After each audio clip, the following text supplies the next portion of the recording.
ka sapagkat lahat ng favor na sa iyo, ikaw nakita ng Ama na magdadala ng tagapagligtas ng sangkatauhan. Nakuha mo yung God's favor. Yung lagi sabi ni Brother Mike, sabi ni Brother Mike, maliit pa lang ako, nakakuha na ako ng God's favor sa Panginoon. Binigyan siya ni Lord ng katalinuhan na hindi kaya ng iba. Ang tawag ko kay Brother Mike ay may binahaginan siya ng karunungan ni King Solomon. Yung nakikita niya, hindi mo makikita. Amen? Matindi talaga si Sir. Yung lahat ng tinuro niya, nasa kanya na lahat ngayon lahat. Kaya, wala namang kasalanan magturo. Tinuturo kayo niya. Amen? Ako mahilig ko magturo. Pero hindi ko pinabibili ako nagsasama ng tao na itinuro ko. Bayaran mo yan. Ano kayo? May prinsipyo ko, kung siya may nagyaya, siya ang taya. Alam mo, ginagawa ko. Sabi, Brother Pai, nandun ako sa Japan. Ay, nandoon yun. Step, nagkwan yun yung, ano ba yun yung, nag-window shopping. Hindi masama yung mag-window shopping. May kamera akong, sabi ko, palit ng bago. 70% discount, bibili ko yan. Kaya, pag wala ako, pupunta ako sa daw ng camera, tinitingnan mo lang ng ganito.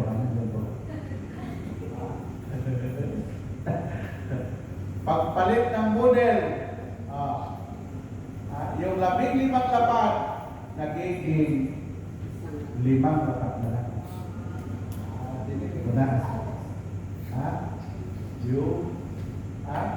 Hindi masama yung magturo.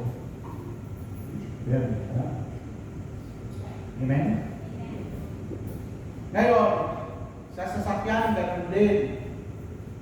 Punta ka doon. Pag sinabi ng Panginoon, gusto ko sasakyan, sabihin ni Lord, anong model? Ano ang pangalan ng sasakyan? Tesla.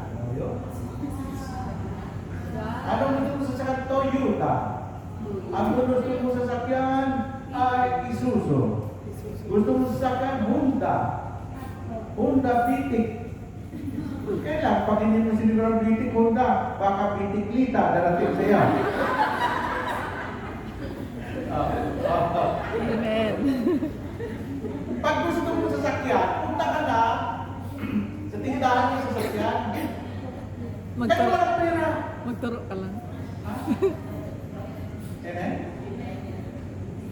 Lahat ng mga sasakyan ko nabili, hindi ka agad yan. Pupunta ako doon. Ilantanong mo yung supervisor. Kailan makuha niya? Last, Safe.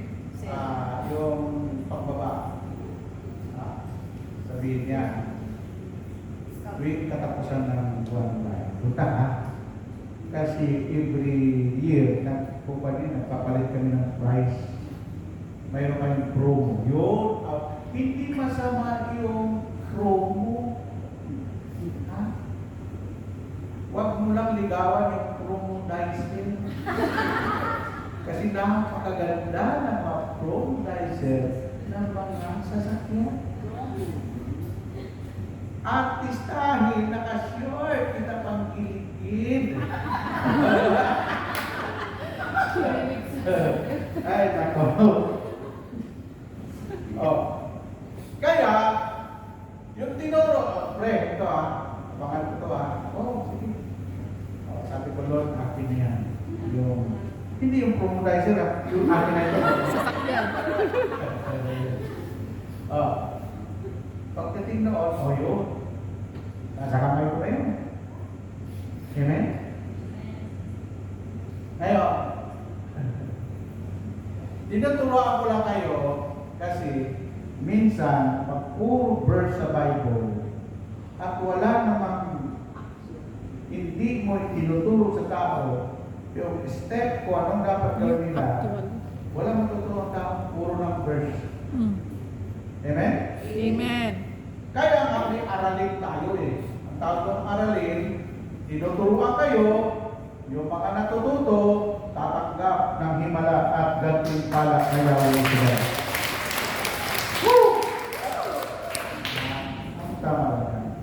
Number 3, what does the Bible say about careful planning?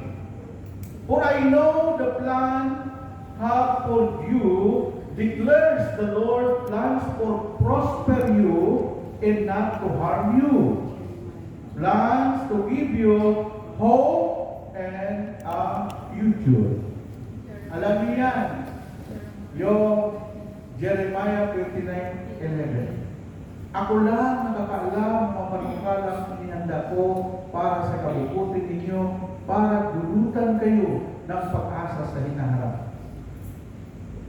Laging hinaharap ang tingnan ninyo.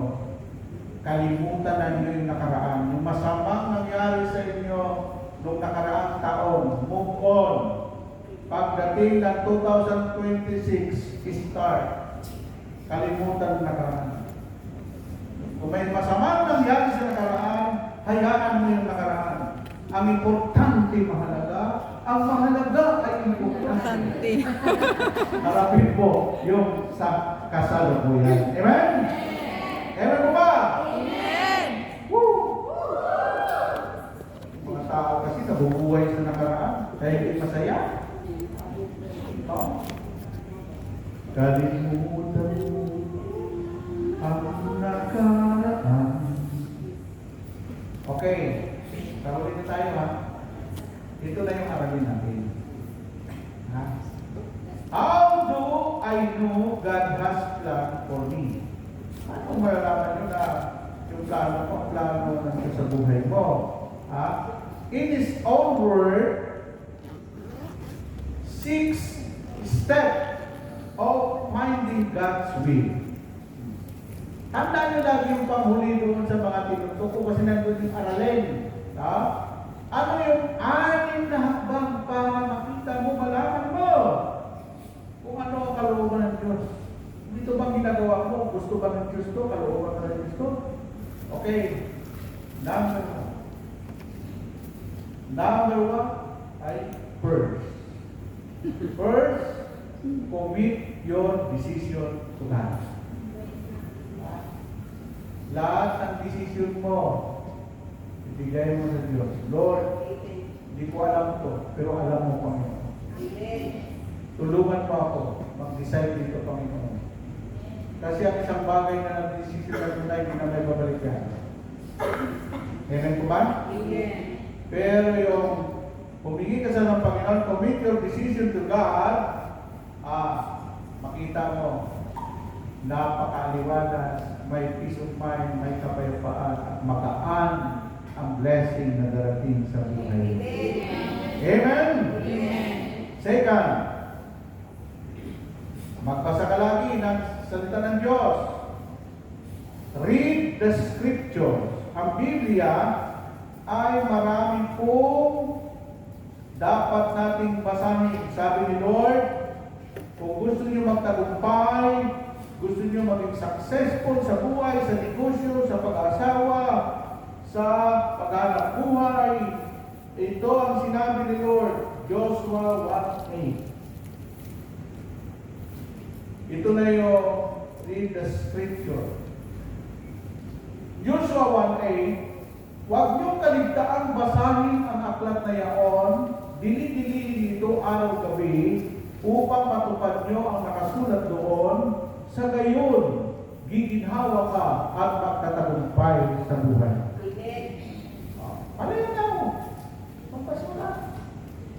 No? Sino sa inyo mayroong may cellphone ako kasi na yung isang cellphone ko, puro Bible yun, from Genesis to Revelation, Tagalog, and English. Pwede nyo i-upload yun, para hindi kayo mahirapan. Pero yung aking Bible, napakabigat ko, sabi, ginto ko. Ay, talaga ginto to. So, pag pinukpok ko sa ulo mo, matutulog ka. Oo. Kasi ibang pa nito. Kita mo. Yan.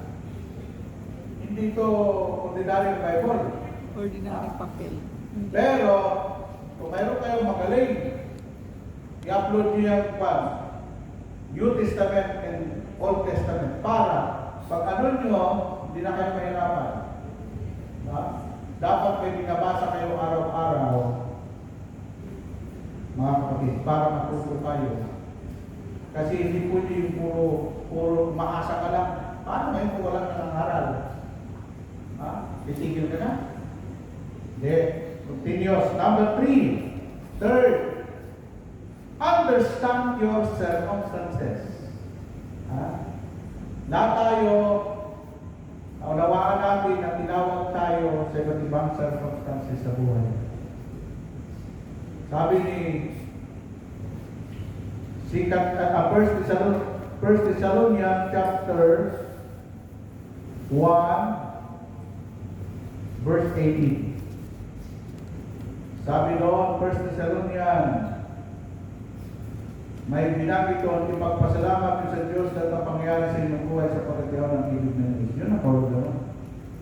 Lahat ng circumstances, lahat ng pangyayari sa buhay natin, dapat maunawaan natin may plano ng Diyos kung bakit pinaitulog niya ang mga bagay niya. Amen? Amen po ba? Amen. And number 4, seek godly advice. Hanapin mo yung mga Diyos na advice. Kaya kailangan may advisor ka. No? Ang isang presidente may advisor yan. Noong panahon ni Iraq, ang advisor si Brother Frank. Kaya lang ayaw ni Iraq sumunod. Sabi ni Brother, ayaw ko sumunod, di bahala ka. Di siya natapos. Amen?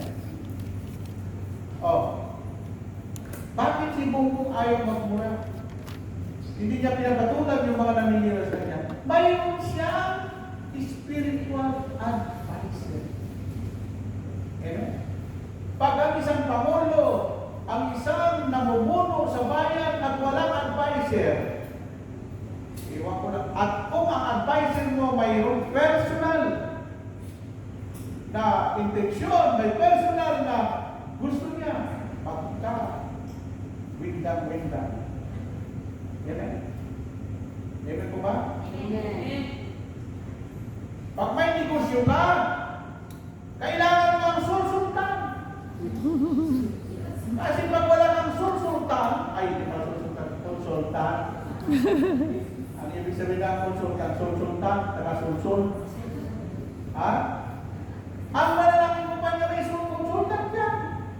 Amen po ba? Amen? Amen. Tayo dito may tinatawag na spiritual advisor.